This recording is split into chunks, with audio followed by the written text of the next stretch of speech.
What it do, bruh? Talk of the town, Nintendo, Doc Trey, still holding it down, still make the best games, and you know this, bro. It's the truth. You don't like it, you can have that seatbelt. So is there slight trouble in Nintendo and Ubisoft land? Maybe. Now, before we get things started, we are still on the road to 20,000 subscribers.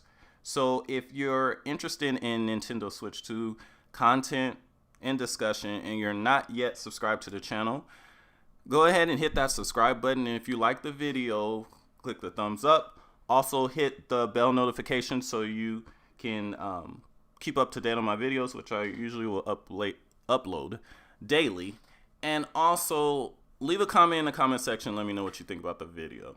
So there might be, maybe, possibly a little bit of trouble brewing, or at least was,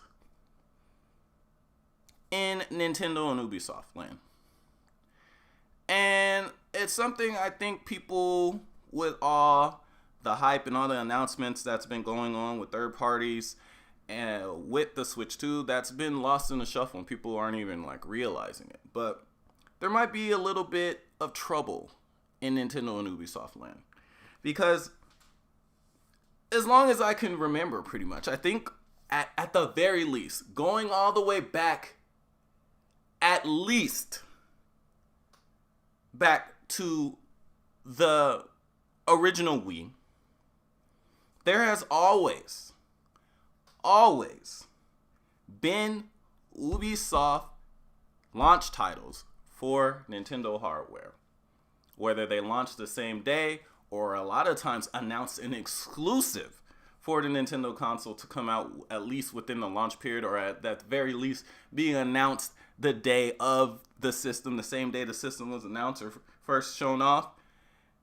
And for some reason,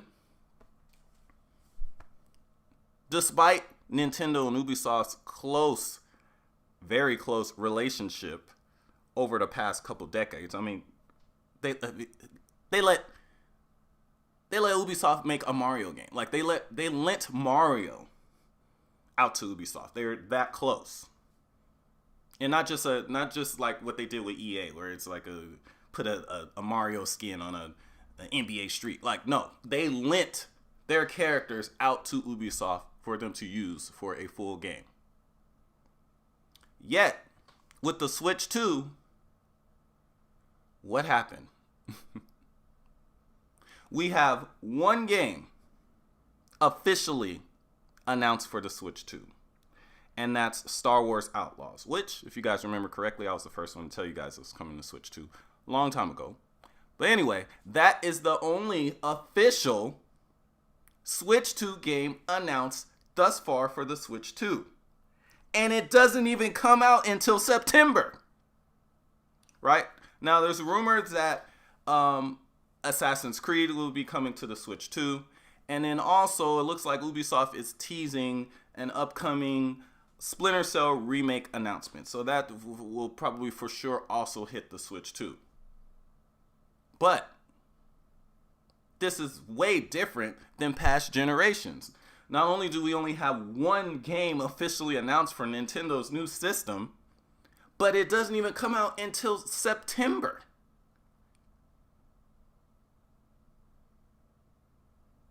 September.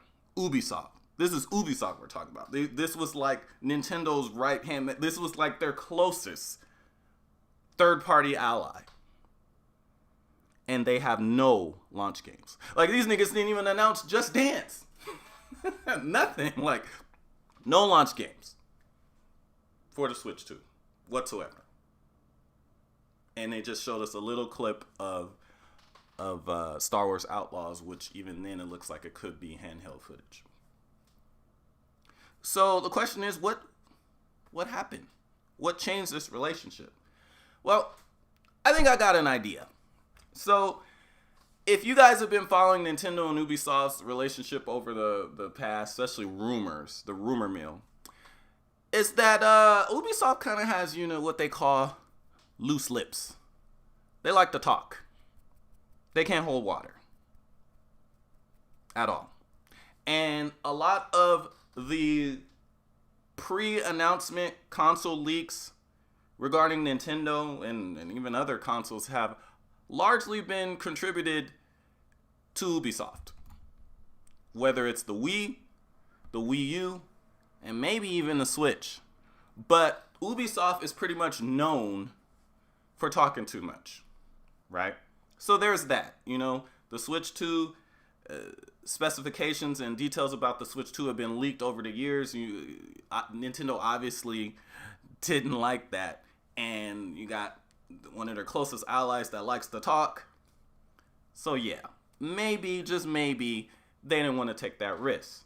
We also have Ubisoft coming out and telling us about a year or so ago that Nintendo told them that they should wait to release Mario and Rabbids Sparks of Hope for the Switch 2. Ubisoft didn't listen.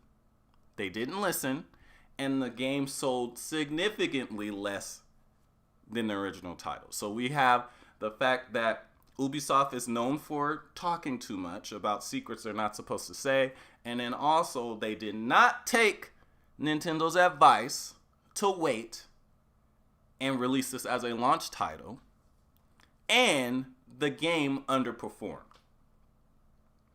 Fast forward to today, and Ubisoft has 0 launch games. A developer and publisher that usually had access to Nintendo pre-release Nintendo hardware probably before anyone. And they have no launch games. That should tell you something is going on right there. Now, it's possible that there are still there's still going to be plenty of Ubisoft games coming to the Switch 2.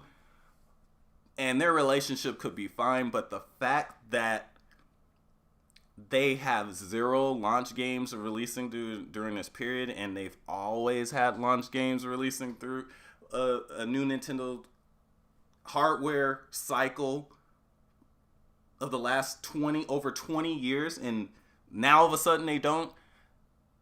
That means that Nintendo was treating Ubisoft a little differently this time around. And also, I can't remember who said it, but there was a rumor going around that most third parties didn't even have Switch 2 kits, and that their first games, there wouldn't be hardly any games, and then they wouldn't get their dev kits until after the system was out. Well, that turned out to not be true, but maybe from Ubisoft's point of view, it was. Maybe the people talking about that and spreading that through the industry that, oh, no, Nintendo's not even giving kits out. They're waiting. Maybe they're waiting for Ubisoft because they talk too much.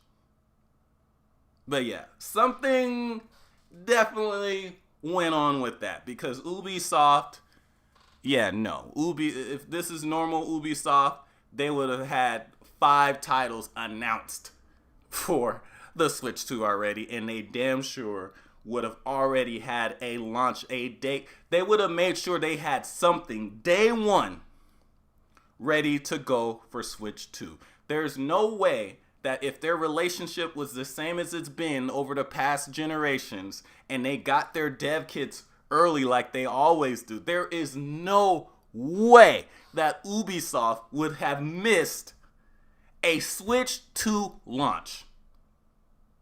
No chance. But anyway, let me know what you guys think in the comments section.